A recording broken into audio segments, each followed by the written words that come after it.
నువ్వు మీ ఇంట్లో చెప్పపోయినావు మరి? మా ఇంట్లో నేను చెప్పినా, ఇంట్లో అంటే ముందు నుంచి తెలుసు మేము ఇద్దరం రిలేషన్స్ అని, నేను కానీ వచ్చాను మ్యారేజ్ అని వీళ్ళ చెప్పి ఇంటికి తెలియదు. ఒకప్పుడు. అయినా ఏ తల్లిదండ్రులు ఒప్పుకుంటారు చెప్పండి ఇలా మ్యారేజ్ చేసుకుంటా అంటే? ఇప్పుడైతే కొంచెం మమ్మీ వాళ్ళతో మాట్లాడుతున్నా, కొంచెం సపోర్ట్గా అయితే నాకు నిల్చున్నారు వాళ్ళు. ఏమన్నా మనీ కావాలన్నా కూడా ఫోన్ చేయగానే మమ్మీ అయితే నాకు 100% సపోర్ట్ చేస్తారు. ఇప్పుడు మీరు ఇద్దరు ఇండిపెండెంట్గా ఉంటారు, మీ ఫ్యామిలీ కాదు అటు మీ ఫ్యామిలీ కాదు, అందరికీ దూరంగా ఉంటున్నాను. ఇన్స్టాగ్రామ్ యూట్యూబ్ మీద బతికేస్తున్నారు అయితే, అంతేనా? ఇప్పుడు హ్యాపీయేనా? ఇప్పుడు కొంచెం హ్యాపీ.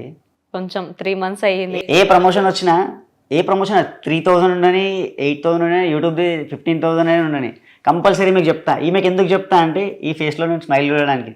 15,000 వస్తున్నాయి, 8,000 వస్తున్నాయి, 3,000 వస్తున్నాయి అనగానే మీ ఫేస్లో స్మైల్ వస్తా. ఆ ఒక్క స్మైల్ చాలనుకుంటే ఒక రోజు మొత్తానికి. అట్లా ఒక 10 days ప్రమోషన్ చేయగానే 6,500 రూమ్ రెంట్ పక్కన పెట్టేసుకుంటా. అనుకోని అసలు నేను ఈ సిచ్యువేషన్కి వస్తాను.